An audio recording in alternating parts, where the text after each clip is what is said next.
"Sir, my dad has that tattoo too." The little girl said it without realizing the weight of her words, pointing at the faded ink on the biker's arm as the engines around them slowly fell silent. The moment her finger lifted, the air changed. The laughter died. The Hells Angels standing nearby froze as if time itself had stalled.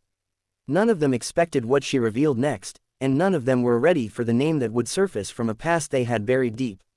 Something unspoken passed between hardened men who had seen violence, loyalty, and loss, and in that instant, everything they thought they knew began to crack.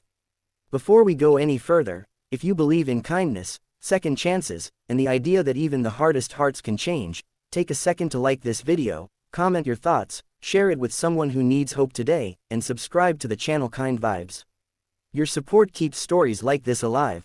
The girl's name was Aria Monroe, 8 years old, small for her age, with wide observant eyes that seemed to notice things adults missed. She stood on the edge of a roadside diner parking lot, clutching a worn backpack, watching a long line of motorcycles pull in one by one. The sound was thunderous, but she didn't flinch.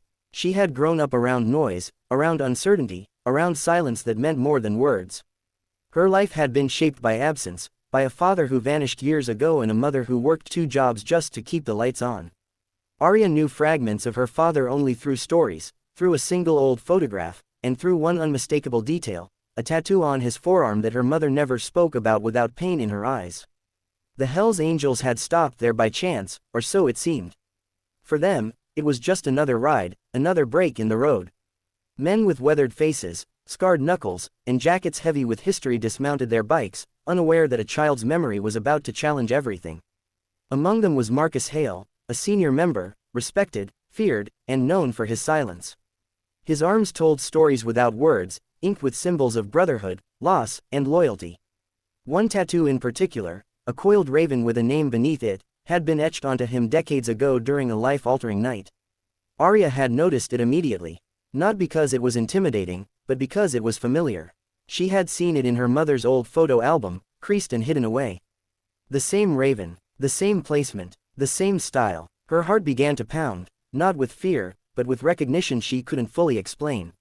When she spoke, it wasn't planned. It was instinct. That simple observation sent a shock through the group. Marcus didn't move at first.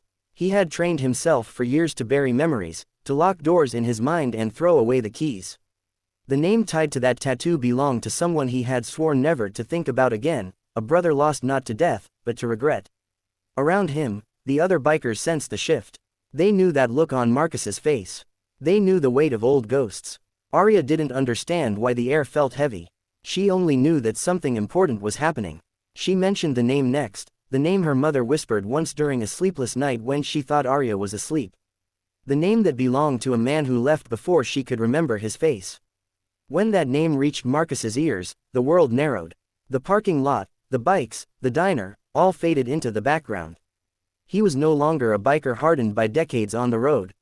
He was a young man again, standing at a crossroads where one bad decision had changed everything. Years ago, Marcus had watched his closest friend walk away from the club to protect a family he loved but didn't know how to keep. That man disappeared shortly after, leaving behind debts, danger, and questions no one wanted answered. Marcus had carried the guilt ever since, wearing it beneath his leather like a second skin. He never imagined that choice would echo into the future through a child with curious eyes. What followed wasn't dramatic in the way movies portray. There were no raised voices, no sudden confessions. Instead, there was stillness. A kind of reverent pause as men who had lived fast and hard realized they were standing at the edge of redemption. Marcus knelt down, lowering himself to Aria's level, his expression unreadable but softened in a way the others had rarely seen. He studied her face, searching for traces of the man he once knew, and found them in the shape of her eyes, the set of her jaw. From that moment on, everything shifted. The club didn't see a stranger's child anymore.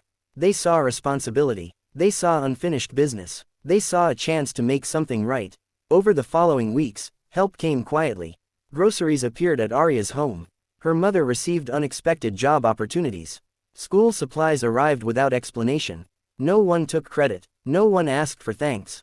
It wasn't about image. It was about honor. Marcus visited often, not as a biker, but as a man trying to atone. He listened more than he spoke. He learned about Aria's dreams, about her love for drawing, about how she imagined her father riding somewhere under the same sky. Each visit stitched together something broken in all of them. The Hell's Angels, often judged by their jackets, became guardians in the shadows, proving that loyalty could extend beyond the road. If this story is touching your heart right now, if you feel that quiet lump in your throat, please take a moment to like this video, share it, and stay with kind vibes. Stories like this remind us that compassion can come from unexpected places. As the months passed, Arya grew more confident, more certain that her words that day had mattered.